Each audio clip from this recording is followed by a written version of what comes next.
क्या नाम है आपका? प्रमोद ठाकुर। राम विवेक हुई न रहा न कोई, अब बिन सत्संग विवेक न हुई। राघव चड्ढा जैसे प्रकांड विद्वान जो करोड़ों रुपए की पैकेज लंदन में छोड़ करके और केजरीवाल के साथ अपनी पॉलिटिकल लाइफ शुरू करा, आज अगर पंजाब में सरकार बनी तो राघव चड्ढा की देन है। राघव चड्ढा ने इतनी मेहनत करा पंजाब के अंदर जो इस खुजली लाल को वहाँ सत्ता दिलवाया। राघव चड्ढा की देन है जो आम आदमी पार्टी को खड़ा करने में राघव चड्ढा का, कपिल मिश्रा का क्या योगदान है।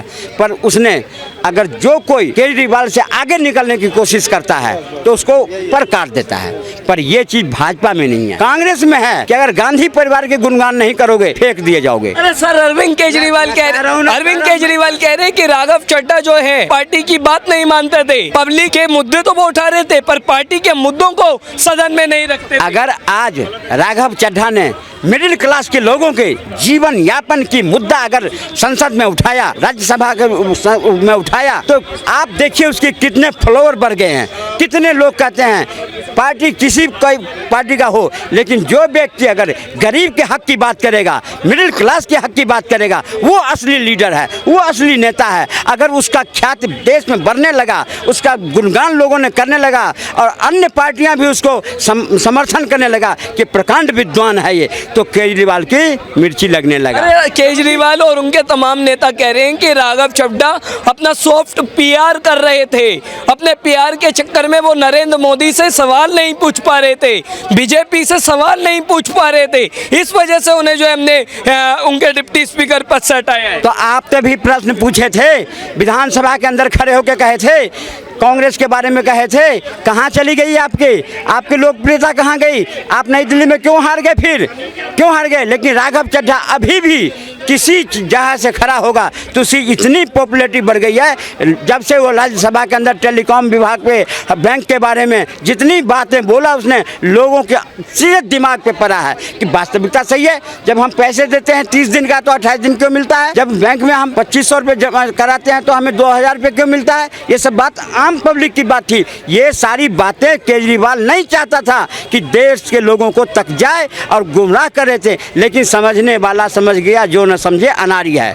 अब पार्टी स्वयं भुगता। सौरभ भारद्वाज देख लीजिए, उसका शिकायत कर रहा है, आज से उसका शिकायत। कल तक तो राघव चड्ढा बहुत बढ़िया था, जब पंजाब में तुम्हारे दिला था राघव चड्ढा करते, आज राघव चड्ढा इतना खराब हो गया, आज इतना खराब हो गया। सौरभ भारद्वाज एक समय था जो कपिल मिश्रा, लेकिन जिसने भी केजरीवाल से आगे बढ़ने की कोशिश करी उसको पर किस तरह कतरा जाता है। राघव चड्ढा कह रहे हैं कि मैं वो दरिया हूँ जो समुद्र बनकर सामने आता है, और उन्होंने बोला है मेरी चुप्पी को मेरी खामोशी मत समझना, मेरी हार मत समझना।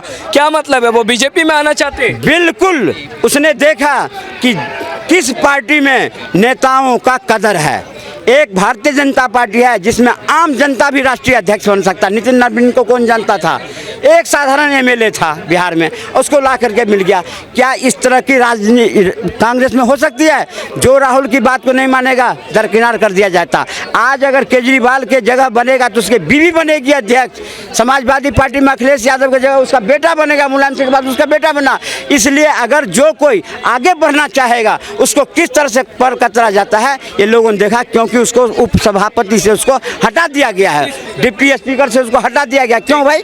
ठीक, आपका क्या नाम है? देखो, चंद्रमोहन। क्या करते हैं आप सर? मेरा अपना काम है। अच्छा सर, क्या कहना चाहेंगे, क्यों आम आदमी पार्टी ने और केजरीवाल ने राघव चड्ढा पर इतना बड़ा एक्शन लिया? क्यों उन्हें ना सिर्फ उनके डिप्टी स्पीकर पद से हटाया बल्कि सस्पेंशन नोटिस भी जो है उन्हें दे दिया गया? क्या कहना चाहेंगे? देखो, इसमें सरप्राइज वाली कोई बात नहीं है। इस आम आदमी पार्टी का जो इतिहास अगर आप देखो ना तो सिर्फ इसमें एक ही आदमी की चल रही है। वो किसकी चल रही है? अरविंद केजरीवाल की। कुमार विश्वास जैसे, स्वाति मालीवाल जैसे, अन्ना हजारे इनके गुरु जैसे, और जो बहुत को फाउंडर जितने भी थे, इन्होंने धीरे धीरे करके सब एक एक करके हटाए हैं। ये हाँ, कपिल मिश्रा हो गए, तो एक से एक हटे। तो कुल मिला के इसका निचोड़ यही है कि जो अरविंद के खिलाफ गया वो पार्टी से बाहर गया। तो ये है, जो अरविंद के खिलाफ गया वो पार्टी से बाहर गया। वैसे बोलने के लिए तो ये आम आदमी पार्टी है ना, तो ये आप इसको अरविंद आम पार्टी भी बोल सकते हो, जिस हिसाब से अभी तक का इसका रिकॉर्ड है। तो जो भी अब इतने बड़े बड़े चेहरे चले गए, ये इसके बारे में तो पहले कुमार विश्वास ने पहली भविष्यवाणी करी थी कि अगला पार्टी से आउट होने वाला ये है। मैंने देखा एक समय वो था कि जब केजरीवाल, उनकी खुद की पत्नी जो है सुनीता केजरीवाल, वो राघव चड्ढा को पंजाब का किंग बताती थी, कहते थे कि हमारे घर का सदस्य है, और आज उसी पर इतना बड़ा एक्शन लिया है। और उन्होंने ये कहा है कि इतना बड़ा एक्शन इसलिए ले रहे हैं, तमाम आम आदमी पार्टी के नेता कह रहे हैं कि अब राघव चड्ढा बीजेपी से डरता है, बीजेपी के खिलाफ नहीं बोल पाता, इसलिए हमने ये एक्शन लिया क्योंकि आम आदमी पार्टी देशभगत पार्टी है। देखो अभी पिछले कुछ समय से तो हम यही देख रहे हैं कि बड़े मुखर होकर जो है जनता के सवाल उठा रहे थे, और उसके बाद अगर ये बोलते हैं कि भाई वो सवाल नहीं पूछ रहे थे, बीजेपी से डर रहे थे, तो ये अलग बात ये है कि जब केजरीवाल जी को कोर्ट से जब वो मिली थी ना, एक क्लीन चिट बता रहे थे, लेकिन वो एक तरीके से वो था, तो वो मिला था, तो उसके बाद इनके सब नेताओं ने कुछ ना कुछ जो है बयान दिए थे, लेकिन उस टाइम में जो है ये राघव चड्ढा जो है उनका कोई उतना बयान नहीं आया उनके फेवर में।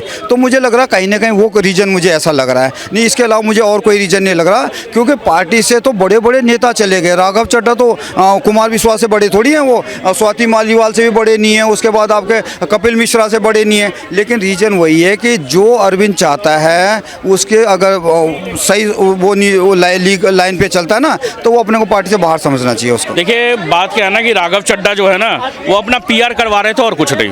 देखिए मैं आपको बताता हूँ कि अगर ये पीआर नहीं करवा रहे थे तो और क्या। आप ये बताइए समोसे वाला सिस्टम जो था, इनका समोसा महंगा मिलता है, वो 1 महीना पहले 2 महीना पहले एयरपोर्ट पे चालू हो चुका था। अगर आप बोलेंगे कि राघव चड्ढा के मैंने बोलने के बाद में अगर सरकार ने चालू करवाया, तो आपको भी पता ही गवर्नमेंट है, आपको गवर्नमेंट मैंने कोई भी अगर नीति कोई भी स्कीम अगर चालू होता है तो सर उसमें साल मिनिमम तो साल भर लगता ही है, मिनिमम साल भर लगेगा। ये नहीं कि आज मैं उठा और जाके क्रिकेट बैट ले आया, वैसे सरकार नहीं चलती है सर।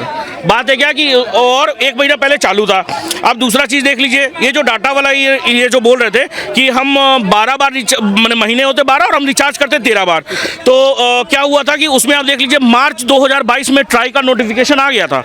मार्च 2022 में ट्राई का नोटिफिकेशन आ गया था। क्या आया था? मार्च 2022 ऐसी कुछ है सर, मुझे एग्जैक्ट पूरा डेट नहीं याद है, मगर 2022 में ही ट्राई का नोटिफिकेशन आ गया था कि ये जो सरकारें जो जो कंपनीज जो हैं, जैसे एयरटेल हो गया, वोडाफोन, जियो हो गया, उन लोग को बोल दिया गया था कि आप 30 दिन का भी प्लान लाइए।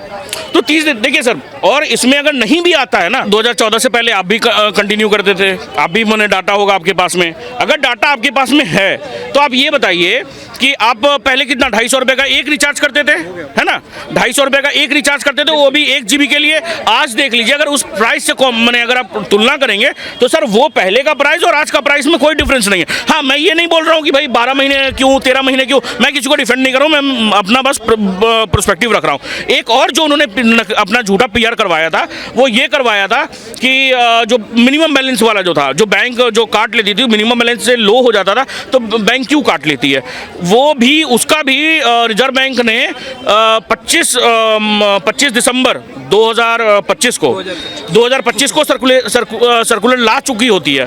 तब उसके बाद में ये राघव चड्ढा हर जगह ये बोलते हैं। चलिए माना उन्होंने सॉफ्ट पीआर किया या उन्होंने अपने फेवर के लिए सारे मुद्दे उठाए, लेकिन आम आदमी पार्टी का घराना राघव चड्ढा पर ट्रस्ट करता था, पंजाब का किंग बताता था, फिर उन्हें इतना बड़ा एक्शन उनके ऊपर क्यों लिया गया, क्या कारण मानते हैं? सर बात ये है कि जैसे संजय सिंह हो गए और ये बड़े बड़े नेता हो गए इनके, मैं इनको बड़ा नेता नहीं मानता हूँ।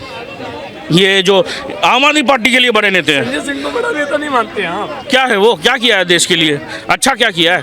कभी देश के भविष्य के बारे में बात की है उन्होंने? कभी देश के लिए अच्छा चीज बोला है उन्होंने? एक स्टेटमेंट बता दीजिए मुझे, एक स्टेटमेंट। भाई संजय सिंह कह रहे हैं कि राघव चड्ढा जो है वो इतने ख्याति में आ गए हैं कि वो अपनी पार्टी की विचारधारा को भूल गए हैं। हम आम आदमी पार्टी से ज्यादा देश के लिए सोचते हैं और बीजेपी से डरते हैं राघव, वो ये बयान। पार्टी की विचारधारा तो आपको तो दिल्ली की जनता नकार चुकी है, अब ये क्या बोलते हैं, पंजाब की जनता नकारेगी अगले इलेक्शन में। देखिए ये मत बोलिए। और राघव चड्ढा का एक और चीज़ मुझे याद आया जो मैं आपको ऐड कर देना चाहता हूँ। उन्होंने अपना क्या बोलते हैं, जो कंपटीशन होता है जब हम पूरा फाइनल वो करते हैं, कितना अपना इनकम बताया था, 2,53,054, ठीक है, और वो विंबलडन का 10 लाख का टिकट खरीदते हैं। ये पैसा कहाँ से आया सर? ये पैसा कहाँ से आया? अपनी बीबी से उधार लिया था? वो तो चुकाने में तो सर उनको ज़िंदगी भर लग जाएगा, वो तो चुका ही नहीं पाएंगे। अगर 2.5 लाख रुपया अगर उनका इनकम है और उसमें उनका क्या बोलते हैं इनकम है तो क्या बोलते हैं उसको रेवेन्यू भी होगा, उनका खर्च भी करेंगे, तो 2.5 लाख का तो 2.5 लाख रुपया उनके पास में बच नहीं जाएगा। इस समय राजनीति के गलियारों में एक तेज खबर चल रही है कि राघव चड्ढा कभी भी बीजेपी में शामिल हो सकते हैं, क्या कहना चाहेंगे? वो परिणीति चोपड़ा भी हो सकती है। राघव चड्ढा को मैं समझता ही नहीं कुछ सर।